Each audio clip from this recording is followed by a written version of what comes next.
Good morning, everybody. This is Babz Rawls-Ivy. Welcome to the second hour of LoveBabz, LoveTalk. And my guest today is the lovely and talented Nick DeMaria, who is in the very lovely purple room. He stepped out. I saw him grab a coffee, a mug. So I'm imagining that he stepped out to get some coffee. But he'll be right back so we can talk about the Jazz Underground. Hey, Nick DeMaria, how are you? You got to unmute yourself. Oh, man, like what an amateur move. I was muted. That's all right. Listen, I do it all the time. Yeah. I do this every single day. Exactly. It's good to see you. I'm good. Nice How are you? Yeah, I love that purple room. Look at that room. I love this. Thanks. Is this your music room? This is your private music place? Yeah, this is where the magic happens, I guess. Yeah, this is my office. And funny enough, I picked the color first, but the true cosmic sign was the name of this color is called Live Jazz. So I was like, I got it. Yeah. I gotta get that. Exactly. Yeah, exactly. So it worked out pretty well. It's a very common color, but you don't see it too often. So I love it. It's beautiful. Oh, thanks. It's the only thing I'm good at with home ownership is painting. Oh, then I need you to come over here then. It's the only thing I've been able to do the first time right. Everything else is, yeah. Well, listen, we all have our talents. Yeah, exactly. So, the Jazz Underground is moving right along. We are. We've been doing a lot with what we can do in the last couple of months and weeks. And first off, thanks again for having me on the show. I really appreciate it. It's always a blast to talk to you. Because you were on like in the early, when I first started doing this show.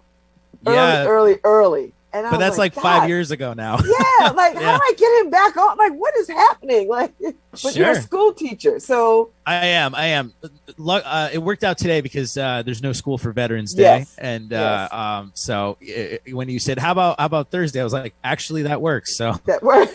Yeah. I'm so glad. So just for people who, and I don't know anybody who does not know this, Nick DeMaria is one of the most fabulous jazz artists out there. He is plays saxophone, trumpet, the trumpet.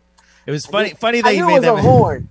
Yeah. So I was rehearsing with the band last night, and we had a sound guy working this rehearsal space, and he kept calling my trumpet a saxophone. And I said it to the mic. I don't. Can you tell that I have it set to trumpet? And he goes, no, it just sounds good. I was like, okay. So that joke went, or maybe it was just too corny for my own good. But and I've seen you play in a lot of different venues, and I mean, I love it. I love seeing you play. I love seeing your face in the crowd. And you are probably one of the most talented out there to do this. Aww. To do this. So I'm delighted to have you on. So what's going on and you created the Jazz Underground, because I remember when you created the Jazz Underground and it was just getting started, and then the pandemic just sort of like shut it all down. Yeah, we had the Jazz Underground's newlywed year was fantastic, and then right when we were rounding the corner to start year 2, that's when COVID hit. So I formed the Jazz Underground in 2019. Yep. As a means to connect the community especially the local businesses and musicians, kind of like together, like just acknowledging a working relationship between the two, kind of on like that grassroots level. I had cut my teeth in more established organizations that I just felt were too big they were kind of getting in their own way. And I needed to streamline stuff, because I was like, we need to make stuff, we need to make things happen, and especially keep our ear and our feet to the pavement, real rubber meets the road kind of stuff. Yeah. So it's a real grassroots kind of enterprise going on, and all the mission statement of the Underground is basically like create a vibrant jazz community, improvisational bass, Black American music bass, scene in the city of New Haven. And so yeah, we started in 2019. June of 2019, we threw our first festival. We had a bunch of events going on leading up to the pandemic. You could see jazz 5 nights a week before the lockdown, so that we were producing. So we were really connecting a lot of musicians and a lot of establishments to kind of this vibe that like you can go out almost any night. And we coordinated it with other established jazz events going on in the city, and you could literally see a jazz group play around town a couple of times a week. Or, because I did. Month. Yeah, right. I saw you had a couple of them. And basically, I just kind of, when COVID hit, we had saved up all our funds. We were doing fundraising for our second festival, and it wasn't going to happen. So we ended up, COVID spring 2020 at its absolute worst hit, hit the neighborhoods in New Haven pretty hard. So we spent our festival money buying Stop and Shop gift cards for families in need. I actually personally had students who either got COVID, both parents were hospitalized, or they were hospitalized. Yeah, like my school community was experiencing COVID, like COVID, CNN, ABC News stuff, like things you were seeing on the TV. That's like what a lot of my kids' families were going through. So after everything kind of settled down, we started the Mind the Hang series, which was a way to stream. Yeah, we streamed concerts in the beginning, we did it once a week. And then we had to bump it down to once a month, just based on funding and how we collect funds and fundraise and all that stuff. But we were able, some of the groups, it was their only time they worked in 2020, or it was one of the only gigs they had. So it was a way of keeping the music alive, keeping musicians, keeping their teeth sharp and all that stuff. And, but yeah, now that things have, quote unquote, opened up a little bit, we've been getting the ball rolling. Good.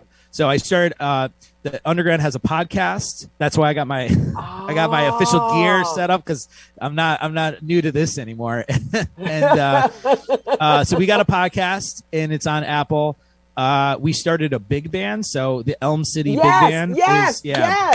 I've been wanting to catch that, because I'm a huge fan of big band.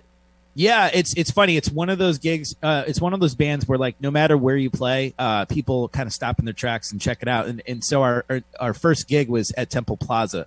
Yes. And and it was so fun to see all the people kind of creeping and crawling into the plaza, because they were hearing us bounce off the buildings and stuff. That was They're like, so where is that? yeah.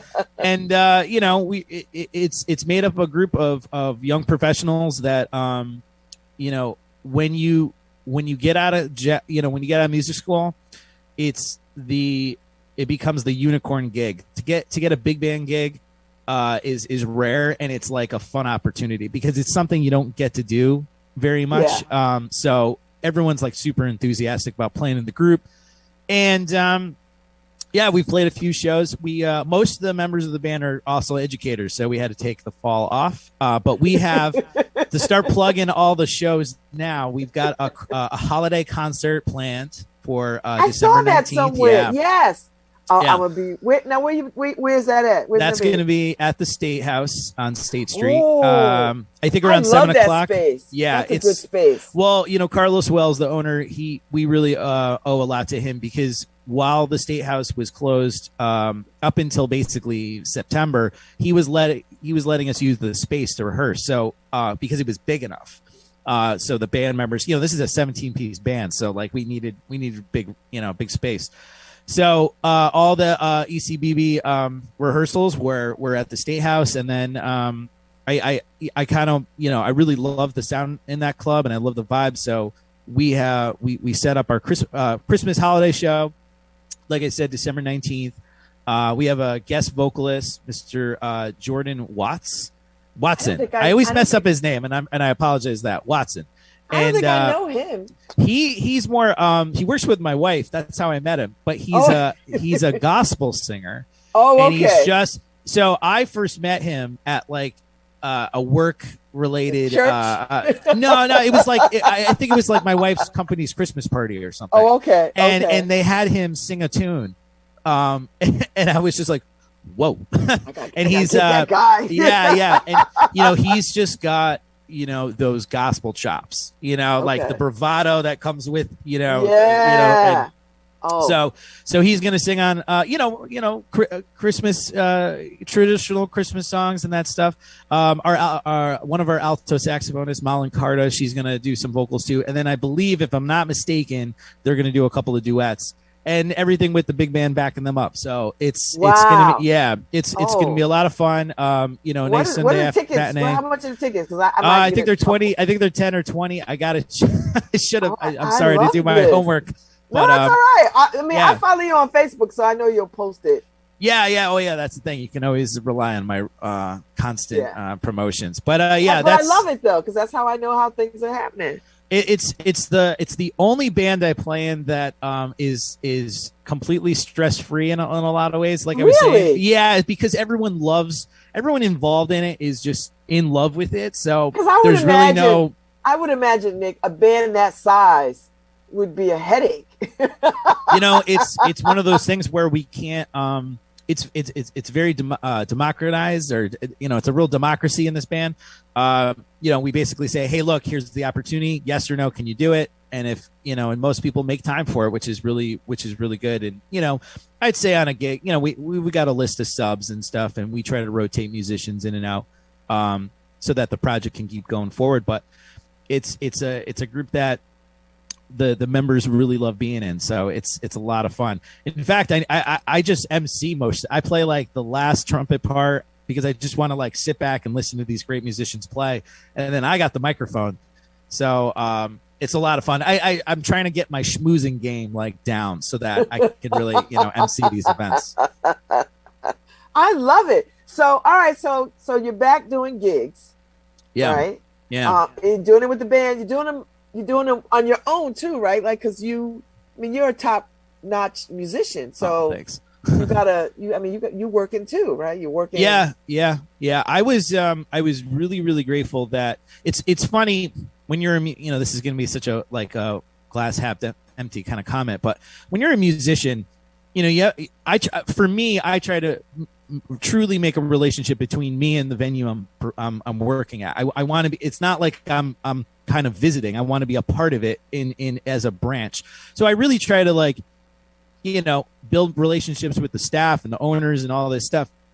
And I think one of the silver linings of COVID was I didn't realize how appreciated I was, from the venues I work at, like how much they miss me, or they would be like, oh, the second we can get the band back in, we're going to get you guys back in. Yeah. And so, starting at the beginning of the summer, a lot of like the residencies that I was working, once a month or twice a month, they were all booking me back. And it's been really, really, uplifting to feel, kind of missed and welcome back and everything. And I'm glad. But you know what? You bring a following to these places. Well, that's the thing. It's like, I say to them all the time, like, if you're successful, then I'll be successful. It's I try to get that message to younger musicians. It's like, you can't go in and just demand. You got to work with the environment and help them out. I'm not saying you sacrifice what you do, but you help create a symbiotic relationship, and if this place has a good, energetic crowd, they're going to dig the music. So, and vice versa and that sort of thing. So, I'm lucky that I've worked at some bars and restaurants and venues that are really, really, backed by some really terrific people. So it's been very. I think people want to hear music. Like, I think people love hearing music in spaces, live music. Yeah, I think people definitely realized how much they missed it, because some of those first gigs back, those were special, because it was like people coming up to me and like shaking my hand and thanking me and stuff. And you never got something so personal like that before. But yeah, it's kind of funny. I always, if I always encounter an owner who's a little apprehensive, I don't know if our crowd likes jazz, I always say the same thing. I go, people love live music. I doubt they have a jazz album in their house, but I guarantee you they'll enjoy the energy and the artistry and in the environment that is created with this, with my group or with a group. So, in 9.9 times out of 10, that's absolutely true. So, I think people, not to get too much on a soapbox, I think until we kind of get like more of an awareness of how powerful and valuable music is. Like right now we live in a time where music it's just a commodity now, especially with the way it's streamed and everything and how it's handled. I think people are kind of they have these moments where they remember, music is something valuable. I always get, being a horn player, I always get somebody who comes up to me and goes, "Holy shit, man. I'm sorry. I didn't mean to swear on your show." But holy cow! I played the trumpet when I was 11. I can't. But it was so hard, I gave it up, and I always say the same thing. Like, it is hard, but I started at the same age and just kept doing it. And I think a lot of adults wish they kept up with an instrument they took up as a kid. Yeah, and we got to get that back too. That'll be the next mission statement of the underground. I'm so sorry about my language. I'll clean it up. No, that's fine. You'll be fine. You'll be fine. So I mean, it sounds to me, Nick, that you looked around the landscape, you looked around New Haven, you looked around other places, and you're like, I know it's missing, and you created this niche that fits right in, right? Like, this was what I mean. There's lots of venues. There's venues in this town, right? You can go to Lyman. They've got a jazz series. You could go. I mean, the State House was jumping for a bit. But you found a way to sort of bring jazz back to what jazz used to be in places where people would gather at bars and restaurants, that kind of vibe, so that it makes the going out experience much more expansive, I think. Like, then, you're not just at a restaurant. Now you're hearing some music. That elevates the whole experience. It makes it elegant and classy, and it makes date night way better. I as much as I love like going to a theater and sitting and watching a group play, really that club vibe is what I live for. And you can, thank you for that observation, because I mean, that's the thing. Like, I want you to be able to go into a place and have good food, good libations, and there's good music playing. And that's the goal. That's really all that's there. It's very simple. It's a wonderful. Do you? I would imagine New Haven has, and I didn't realize this. New Haven has a great deal of musicians. Yeah. Like, there are a lot of musicians in this town of all levels, right? Like, cats who go back and forth to New York or Boston or DC or whatever. But New Haven has a lot of musicians in its mix. Yeah, definitely. Yeah. Yeah, I mean, I came up at a time where there was a lot of well-established veterans, and I wanted, especially with the underground, I wanted to streamline a generational highway. I wanted students to know at the colleges, there's things going on here that give you opportunities to play, and you might even be able to interact with some of the more established musicians. And especially now,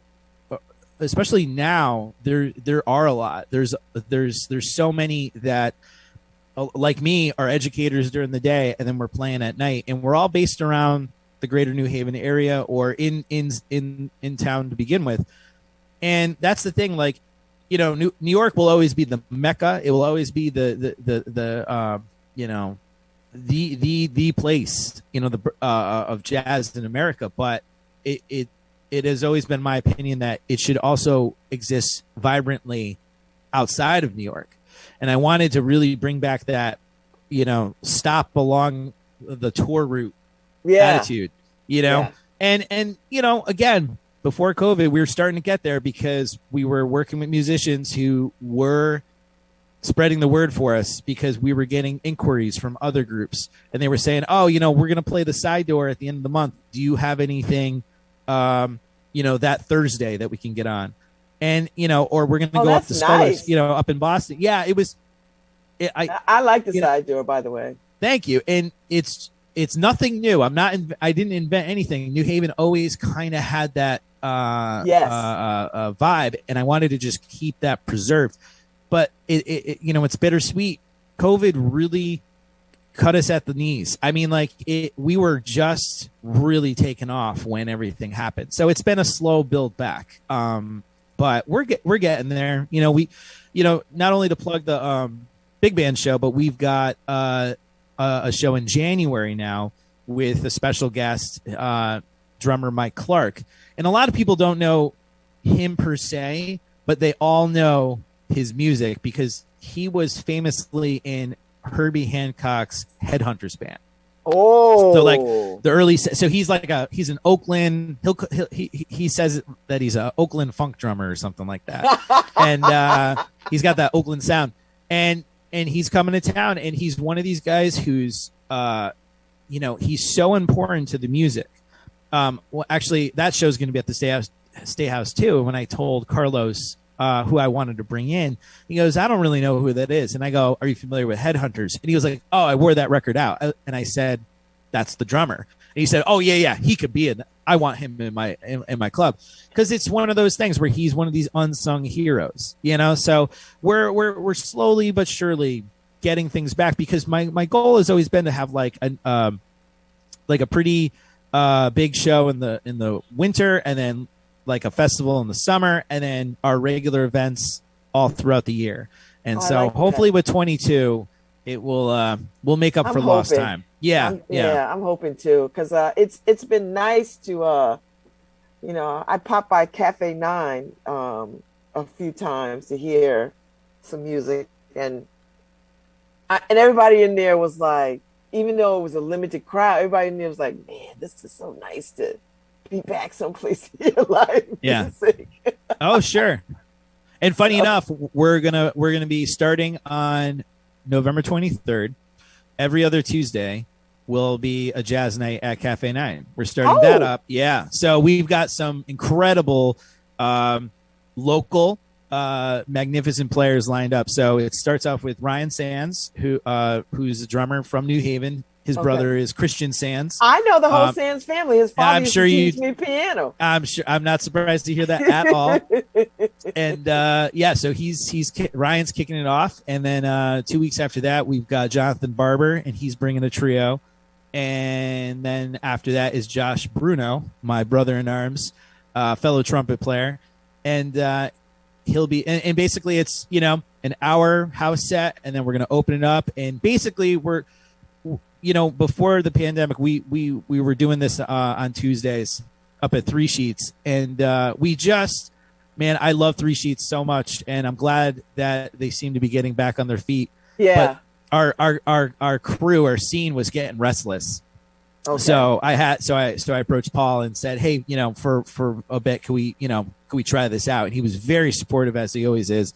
So I appreciate Paul and Cafe 9 for giving this a shot. So everyone's got to come out on the 2nd and 4th Tuesdays of the month, starting November 23rd. Yeah. So, I mean, no cover. Come on in.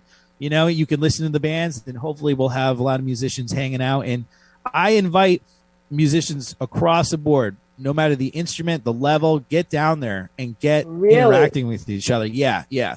You know, it's all about community. I love it. It really is. Make that. That'd be the right thing to send me off for the Thanksgiving break. Like, right, that's the Tuesday. Yeah, that's the Tuesday Yes, before Thanksgiving. So that would be definitely the right vibe. Yes. yeah. I'll be in the mix and sitting at the bar or something. Oh, sounds good. Yeah, I'll be there. So you'll see me. So Nick, tell me, so who are you listening to today? Who are you listening to these days? Like, what's hot on the jazz scene? Oh man, who are you digging? What a loaded question. Okay, so let's see. Okay. So over the last year, I kind of dove real deep into a trumpet player that I knew of but never really gave him much attention. His name is Terumasa Hinu, and he was like he's like the Japanese Miles Davis. Is basically the very simplified version. And I got into him. I can't remember what I was listening to, but I heard him play something that sounded insanely similar to what my mentor, Eddie Henderson, would have played. And I was like kind of blown away by it. So I really just head first dove into Teramasa's music. Turns out, because then I reported back to Eddie, turns out Eddie and him have been friends. Eddie has, they've worked together. They've shared the bill together. And I said to him, I was like, sometimes I can't, he'll play something that sounds just like you. And he told me, he said, I heard a track once and I said to myself, I don't remember recording this. And it turned out it was Terumasa Hinu. And so I really dove into this gentleman. He's still with us today, which is great. And just because that his brand of trumpet playing is very similar to my hero and mentors, but also I kind of hear myself and my style in his playing. So it's been really cool to dive into that.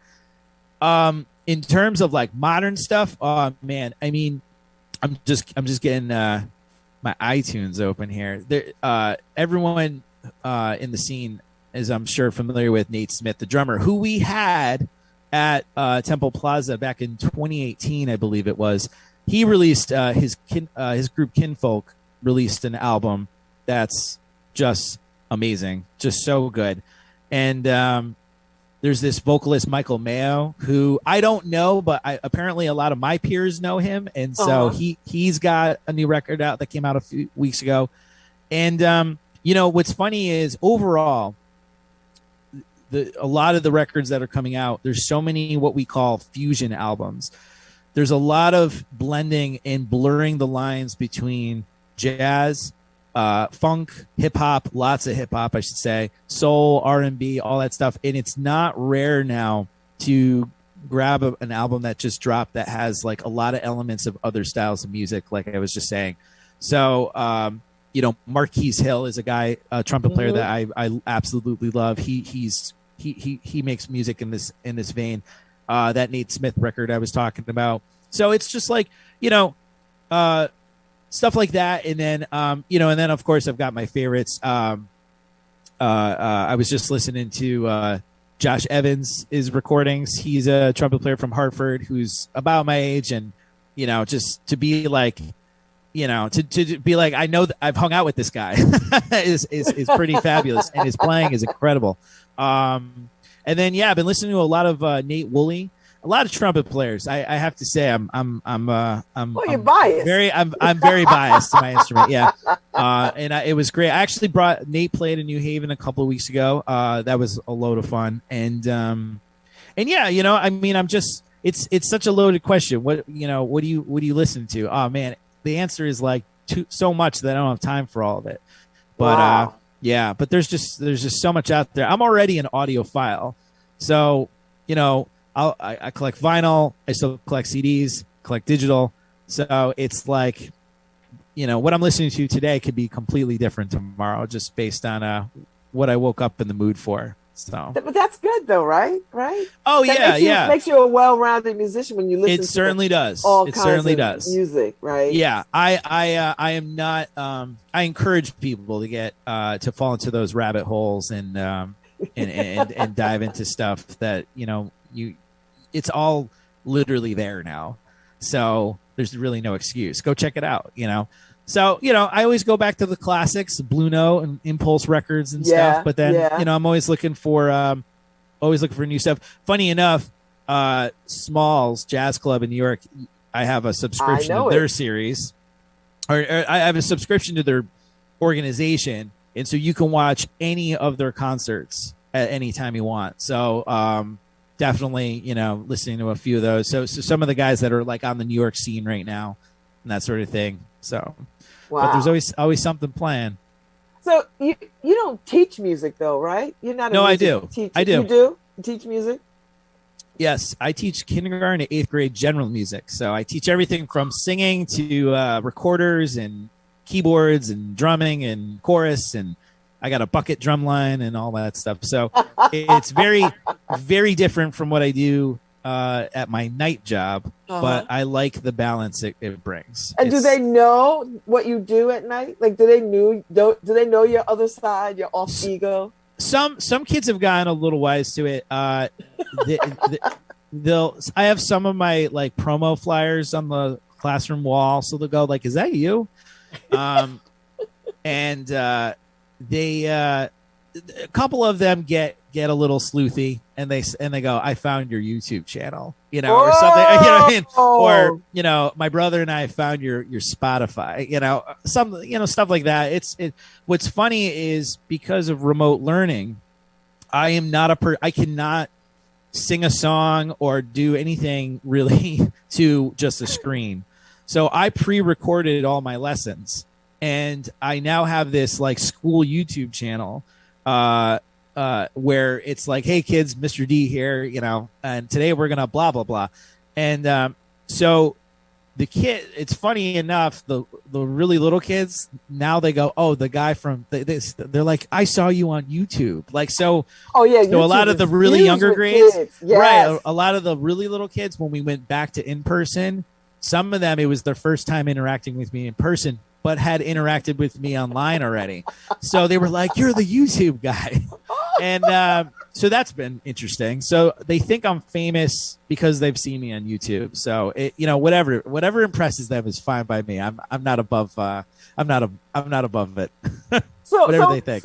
So Nick, how do people find the Jazz Underground calendar of events? Like if people want to, like, "Oh, you know what? I want to know when they're playing or what's the thing or wherever," and how do people find you? How do people find it? Okay, so we keep everything pretty easy. We don't have a website. We just have a Facebook page, which I feel like is easier these days. I think so too. Yeah. Right? So it's just facebook.com/NHVJU, and hit the like button. We post pretty regularly there. You could follow us on Instagram at NHV_Jazz Underground. We put all of our flyers there. We have a YouTube channel that's in the works. A good buddy of mine who was helping me with the underground, he moved to LA. So we kind of had to put that project on hold. But all the Mind the Hang concerts are available on Facebook, but we're gonna eventually get them onto YouTube so you can watch them whenever you want and that sort of thing. And yeah, we are completely, what makes us different is we're completely crowdfunded. So if you want to help us out, I haven't done my commercial in a while, but basically you can go to patreon.com/NHVJU. I know Patreon. Yes. Yeah. Mm-hmm. And you can sign up for as low as $2 a month. We have 4 tiers, $2, $5, $10, and $20. And most of our events are funded this way. Bringing Mike Clark to town is funded this way. This is how we funded the Mind the Hang series. So basically, if you're unfamiliar with Patreon, it's a subscription. You know, if you're donating $2 or $5, it just comes out of your debit bank account, you know, once a month. Excuse me. And you know, we pool that money and we put it towards our events. So what's kind of nice about that is when we put on bigger shows, we don't kind of owe anything to anybody, because it's, you know, we're not getting a huge donation from some organization that's like, "Hey, you know, here's $10,000. We'd really like to see this person on stage, by the way." You know, I don't want to fall into those kind of, you know, rocking the hard place kind of positions. So with a constant I stole this from Bernie, to be honest with you. This is Bernie Sanders's method of fundraising. But it's been working. And during the Mind the Hang, we were paying musicians to perform, and it was through crowdsourcing. And a lot of people are very generous. You don't even notice $2 or $5 a month. Right. And there's perks. If you go on the page, it tells you. Now, because of the way things are, the perks have been kind of like slow because we can't do as much as we were before COVID. But I'm thinking that as 22, now that like anybody can get vaccinated, I feel like things are opening up. Things are much safer than they were, and we'll be able to, really dive back into what we were doing right before. So before you go, I want you to tell me about Mind the Hang. What is that? I mean, what's the story with that? Because I love it. It's just so cool sounding. Oh, thanks. It was our streamed concert series. So we're not really doing it anymore because now we're able to have performances on in person. But at the time, so this is most of 2020, some parts of 21, we were streaming concerts from the LA Center of Contemporary Art. And they were super cool with us. We just came in. There was no audience. We just let the bands perform. We did Facebook Live. We did YouTube Live. And that's what that concert series was. But now that we're back in person musically, we kind of put that on hold. So if you're interested in coming out, like I said, starting November 23rd, we got Jazz Night at Cafe 9. That's the second and fourth Tuesday of the month. We've got 7 to 10. 7 to 10 at Cafe 9. That's a nice time on a Tuesday night. Yeah. We've got 2 jazz brunches. One at Alta Florian from 11:30 to 2:30. That's on Chapel Street. Mm-hmm. We've got a jazz brunch at Black Rock Social House in Bridgeport. Same time, 11:30.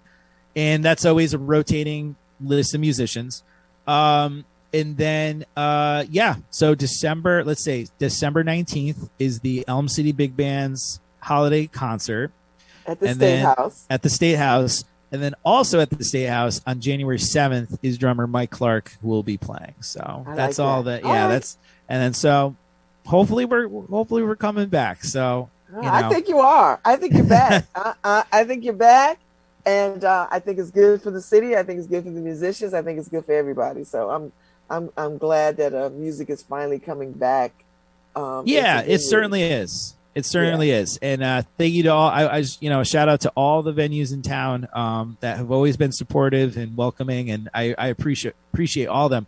It was funny, we had a show fall through and we needed to reschedule it. And I was so at awe at how many venue owners were willing to try to, fix the problem with me. It was great. So, we are very, very lucky to have such a tight knit community of not only musicians, but the venue owners themselves. They're aware of each other and they work well together. So, I'm glad to hear that.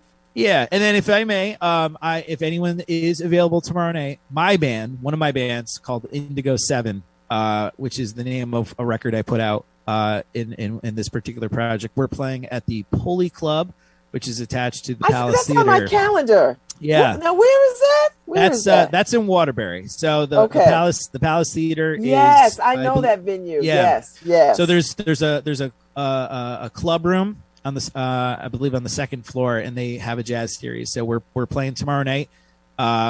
That's me on trumpet, Brian Sudo on guitar, Andrew Kasiba on keyboards and piano, Andrew Zwart on bass, Ryan Hom on drums, and we also have a special guest with us, saxophonist Abraham Burton, who is my favorite living saxophonist right now. This is quite an honor to be sharing the stage with him. So I hope if anyone can come out, that'd be great. We have a set at 7 and a set at 9 p.m. So yeah, check it out.